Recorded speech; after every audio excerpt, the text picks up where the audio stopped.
Hi, my name is Perry, and I had always been an introvert, while my twin sister Blaze was totally outgoing.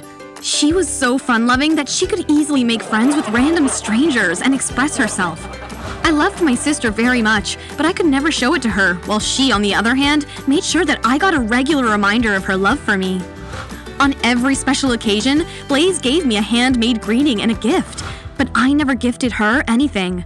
I just didn't know how to convey my feelings for someone through materialistic things. I had a different love language, but Blaze never understood it. Like this one time, Blaze forgot to carry a jumper and it was freezing outside. I took off my jacket and gave it to her, pretending, "Would you hold it, Blaze? I'm feeling too hot. I think I drank too much coffee. Wear it if you want." I just couldn't let my sister shiver in that weather, even though I myself felt ill the next day. However, Blaze always overlooked these small, silent gestures of mine and started thinking that I was not emotionally attached to her. Gradually, she grew a little apart from me. When we joined college, Blaze made many new friends while I was always hanging out alone. It didn't bother me at all because I was happy with my own company. However, one fine day, I bumped into this guy named Joe and fell in love with him at first sight. He also seemed attracted towards me, but neither of us said a word to each other and just walked away. Blaze was noticing that sparks were flying between me and Joe, but we both were hesitant to speak, so she finally intervened. One afternoon, we were stepping out of the college when she saw that Joe was walking ahead of us. She didn't waste a second and called him. "Hey boy, do you mind if I talk to you for a moment?" Not at all. Go ahead. Well, my sister really likes you, and as far as I can see, you also look interested in her, so why don't you both stop pretending and start dating? Joe and I stood stunned while Blaze left the scene smiling. She broke the ice between us finally, and Joe dared to propose to me. I was hesitant, but eventually agreed to be his girlfriend. Joe turned out to be a very romantic guy. He offered me a rose every single day and took me out on fancy dates. He messaged me every night telling me how much he loved me and made me feel like I was the most special girl in the world. He realized early on that I was a bit shy and didn't express myself much.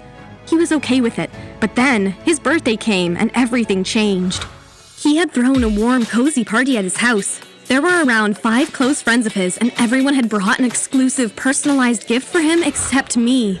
As he saw me walking into the room empty-handed, I could feel the disappointment in his eyes. He didn't say anything though, as we cut the cake and had a great celebration. But soon after everyone left, he turned towards me with tears in his eyes. Why, Perry? Why? Why didn't you feel like doing anything special for me tonight? It's my birthday, for God's sake. I was expecting that, at least today, you'll make some gesture of love for me, but you're just emotionally dead. Joe's words made me numb. I wanted to tell him that I had written a poem of love for him, but I couldn't say anything in my defense. I stood there like a silent statue, and Joe felt even more hurt. He asked me to leave him alone. After I came back home, I got a text from Joe, and it said, "Hi, Perry. Sorry for the outburst, but I thought about us, and I don't think I can be in a relationship with you. Goodbye." I was so heartbroken that I couldn't even reply to this message. My sister was already maintaining distance from me, and now my boyfriend had also broken up with me. As days passed by, I started feeling depressed and feared that one day everyone would be gone from my life. I didn't want to be an outcast, so I decided to push myself and planned to go on a trek with a group of strangers. They were all really sweet to me, but I was so desperate to make them my buddies in the first meeting itself that I ended up overdoing my friendly act. Ha ha ha! This is so much fun! You guys are the best! I am so lucky I found your trekking group! Let's plan to go to Mount Everest next! I was being so fake with them that instead of getting impressed, they were actually repelled by me. I was trying too hard to be liked, and it was not working for me. All I needed was a company that could make me feel less lonely. So I finally decided to adopt a pet. I went to a dog shelter and chose a cute little beagle to take home with me.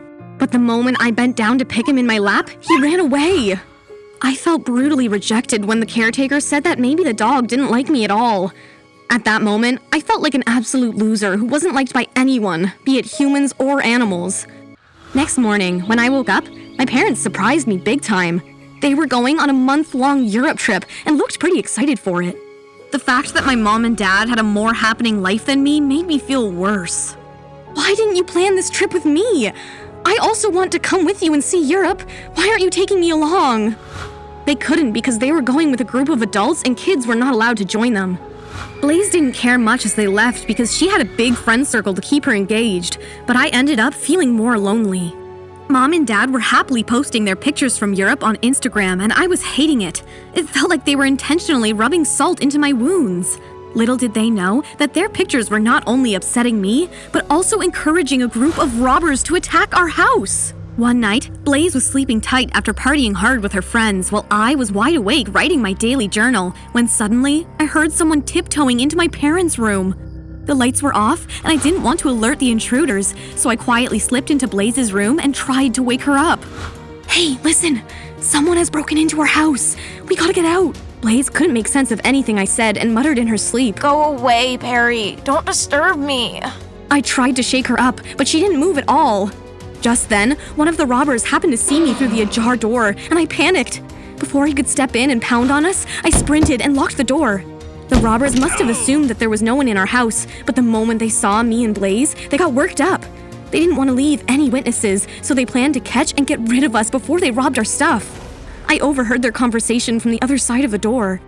They were planning to jump into our room from the back window, so I quickly pulled down Blaze and went hiding under the bed. She was still fast asleep and had no idea what was happening to her. She didn't open her eyes until the robbers smashed the glass window and barged in, threatening us to come out. Blaze suddenly got scared and held me with her trembling hands. Why are we under the bed? Are our lives in danger? I don't want to die, Perry. Please save me. Hey, don't worry. Nothing will happen to us. They can't even touch you. I was trying to calm her down when one of the robbers heard our murmurs. He bent down and tried to drag both of us out, but could only get a hold of Blaze. Please, leave me. You can take whatever you want. We won't report it to the police. Please let me go. The robber didn't show any mercy and was about to punch her when I swiftly grabbed a tennis racket lying on the floor and hit it on his head. He lost his balance and fell down. Just then, the two other robbers tried to pounce on me. Now I was combating with the three evil guys, and Blaze was shaking with terror. She tried to escape from the room, but a robber caught her. He had an ice pick in his hand and was almost about to stab her, but just in time, I pushed her away and that pick landed into my stomach. Blaze shrieked, and suddenly we all heard a police siren. The robbers got anxious and immediately ran off. I was lying in a pool of blood when the cops came in and told us that our next-door neighbors informed them. Thankfully, they saw the robbers gang entering our house and called 911. I was taken to the hospital, and Blaze stood by my side all the time. I'm so sorry, Perry. All this happened because of me. I'm such a coward, but you're so brave. You risked your life to save mine. I thought you didn't love me, but there's no bigger proof of love anyone's has ever given me. I was wrong about you. I could never understand your real feelings, but now I can see how wonderful my sister is. As I recovered in the hospital, Blaze took full care of me. Even after Mom and Dad came back hearing my news, Blaze made sure that I was comfortable 24/7.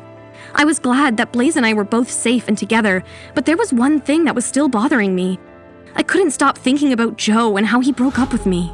I finally got discharged from the hospital and returned home, but I wasn't feeling all right. Blaze was happy, but I was quiet, so she tried to probe. Why are you so silent? Are you still upset with me?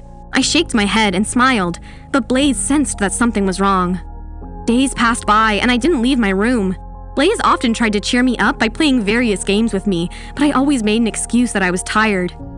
One afternoon, I was pretending to sleep so that my sister wouldn't force me to play with her, but just then I heard a guy's voice. It sounded familiar, but before I could process it, the guy walked into my room. Hey, do you remember me, or have you forgotten me already? How could I forget his gorgeous face? He was no one else but Joe.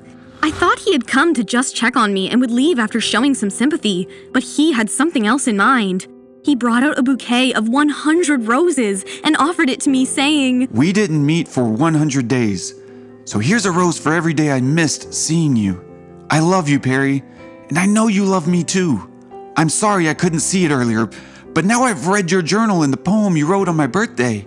I know I hurt you, but can you please forgive me? I promise I won't ever do it again. I was confused as hell. Who told Joe about my journal and my poem? Just then, I saw Blaze smiling across the door, and it dawned on me that it was no one but my sister behind all of this. She realized I was missing Joe, so she once again planned to bring us together. I felt like the luckiest girl in the world because I had the sweetest boyfriend and the best sister.